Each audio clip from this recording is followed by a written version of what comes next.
In this guide, I'll show you how to view past Reels by downloading your data on Instagram, Android and iOS. Launch the Instagram app on your Android or iOS device. Tap on your profile avatar in the bottom right corner and tap the hamburger icon in the top left or top right, to open the content management section, and select settings. Then go to security, tap on download data. Enter your email address and password to request your data.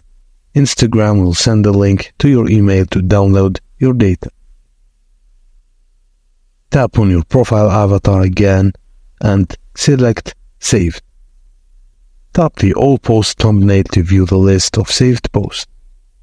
Tap any saved thumbnails with Reels icon to watch the Reels. You can also select thumbnails with a multi-page icon to watch past content that contains several images or video. Exit the saved category by tapping on your profile icon at the bottom right corner, and tap the hamburger icon again and select your activity. Tap Interactions 1, then Likes to view all the posts and Reels you liked. Select thumbnails with the Reels icon to watch the past Reels, and thumbnails with the multi-page icon contain multiple images and videos. And that's it, guys. Thank you for watching, and please don't forget to like and subscribe for more.